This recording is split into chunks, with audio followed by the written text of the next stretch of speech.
Good morning everyone, आप सभी का स्वागत करती हूँ आपके अपने यूट्यूब चैनल मोटिवेशन बाय दीक्षा में। फ्रेंड्स, आज की क्लास में हम डिस्कस करने वाले हैं उद्यमिता विकास का आपका ये जो टॉपिक 4th रहेगा।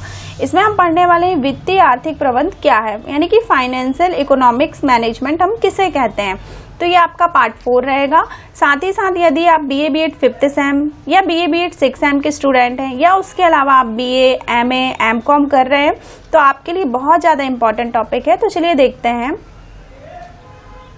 ये हमारी यूनिट 4 का टॉपिक रहेगा। हमें पढ़ना है वित्तीय आर्थिक प्रबंध क्या है, फाइनेंशियल इकोनॉमिक मैनेजमेंट किसे कहते हैं।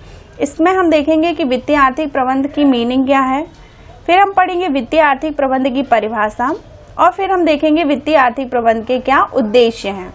तो सबसे पहले हम आर्थिक की बात करें कि वित्तीय आर्थिक प्रबंध क्या है। वित्तीय आर्थिक प्रबंध, सबसे पहले हम वित्त का अर्थ जान लेते हैं।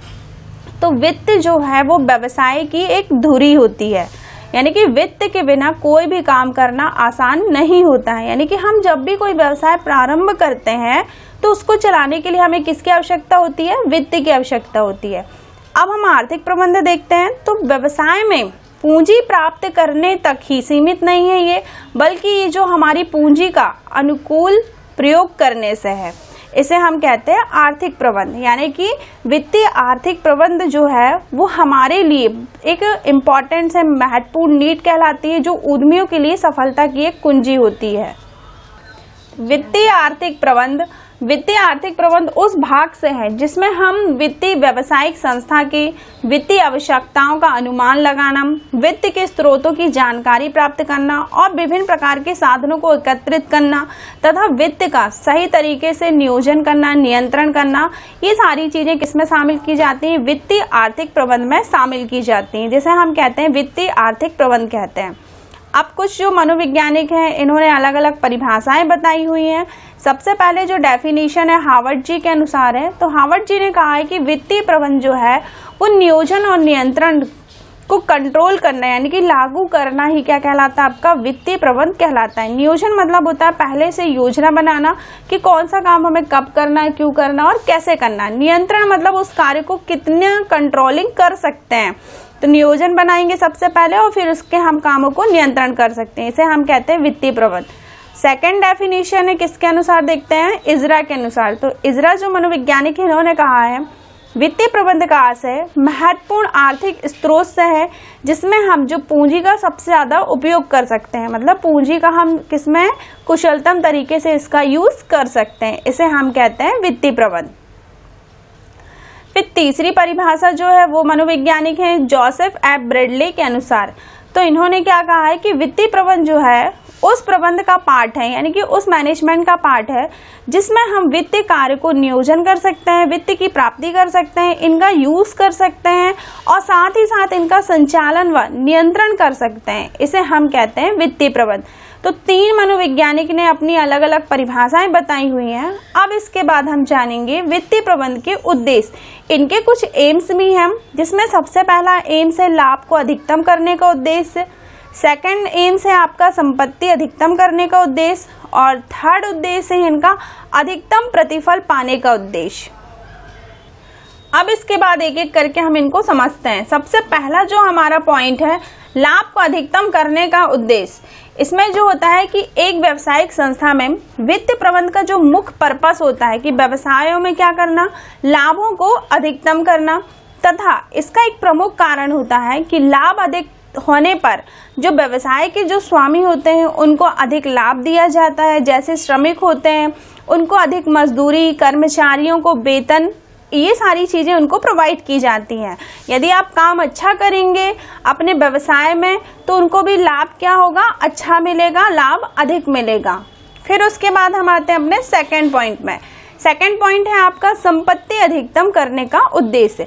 संपत्ति का मतलब होता है कि लाभों को जब हम अधिकतम कर लेते हैं तो साथ ही साथ जब हम व्यवसाय ओपन करते हैं तो उसमें हमारा जो मुख्य पर्पस होता है, मुख्य उद्देश्य होता है कि संपत्ति को अधिकतम करना, जिससे फर्म की जो संपत्तियां रहती हैं उनके शुद्ध मूल्यों में भी वृद्धि हो सके। तीसरा जो पॉइंट है हमारा अधिकतम प्रतिफल का उद्देश्य। अब हर व्यक्ति चाहता है कि जब भी कोई वो बिजनेस में रहता है कि उसको क्या हो, अधिकतम प्रॉफिट हो।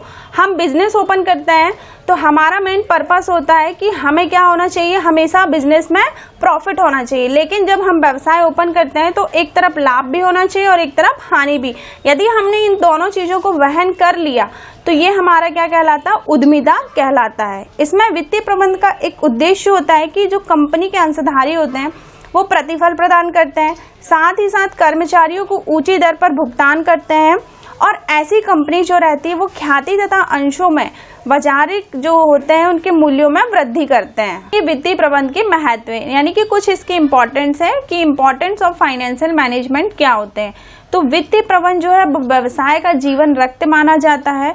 Financial is the life blood of a business, अर्थात व्यवसाय में वित्त का वही स्थान है जो कि मानव शरीर में शुद्ध रक्त का। इसका मतलब होता है कि जिस प्रकार हमारे जो शरीर को स्वस्थ और शरीर की समस्त अंगों को चलाने के लिए हमारे शरीर में ब्लड का होना अत्यंत इम्पॉर्टेंट होता है, उसी प्रकार जब हम कोई बिजनेस चलाते हैं तो बिजनेस को चलाने के लिए हमें सबसे ज़्यादा किसकी आवश्यकता होती है, यानी कि वित्त की आवश्यकता होती है। इसलिए इसे वित्तीय व्यवसाय को जीवन रक्त कहा गया है। इसके कुछ पॉइंट हैं। सबसे पहला पॉइंट है व्यावसायिक सफलता का आधार माना गया है।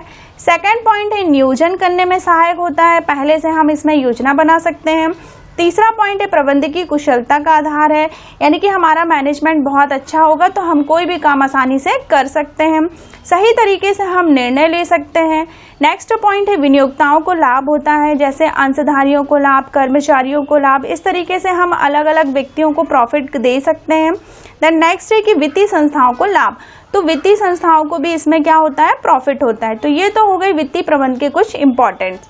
अब हम बात करने वाले हैं उद्यमियों के लिए वित्तीय प्रबंधन की क्या उपयोगिताएं हैं। Utility of financial management for entrepreneurship में से पहला पॉइंट है कि वित्त के आधार पर उद्यमी जो होते हैं वो वित्त संबंधी आवश्यकताओं के बारे में विवेकशील यानी कि सही डिसीजन ले सकते हैं। सेकंड पॉइंट है नियोजन बनाने में सुविधाएं होती हैं, पहले से व्यक्ति अपनी योजना बना सकते हैं कोई भी बिजनेस चालू करने से पहले, फिर भविष्य में जो पूर्वानुमान लगा सकते हैं नई नई परियोजनाओं के अकॉर्डिंग। नेक्स्ट पॉइंट है कि व्यवसाय में स्थायी तथा कार्यशील पूंजी के लिए इम्पोर्टेंट होते हैं। स्थायी पूंजी और कार्यशील पूंजी दोनों ही इसके लिए सहायक होती हैं व्यवसाय में। देन लास्ट पॉइंट है कि वित्तीय प्रबंधन में जो उद्यमी रहते हैं उनकी लागत तथा बजटीय नियंत्रण में भी ये सुविधा देते हैं। तो फ्रेंड्स हमने पढ़ लिया है कि वित्तीय प्रबंधन क्या होता है, इसका क्या मीनिंग है, डेफिनेशंस है। वेरी मोस्ट इंपॉर्टेंट क्वेश्चन है ये आपके आने वाले एग्जाम के लिए। तो आई होप आपको ये छोटा सा ब्लॉग कैसा लगा मुझे कमेंट सेक्शन में जाके जरूर बताइएगा। तो फ्रेंड्स आज की वीडियो में इतना ही है, फिर हम मिलेंगे नेक्स्ट वीडियो में नए टॉपिक के साथ। हमारे चैनल मोटिवेशन बाय दीक्षा पर लाइक करिए, कमेंट करिए एंड सब्सक्राइब करना बिल्कुल ना भूलिएगा फ्रेंड्स। तो have a nice day friends, thanks for watching, like and subscribe this video. Thank you friends.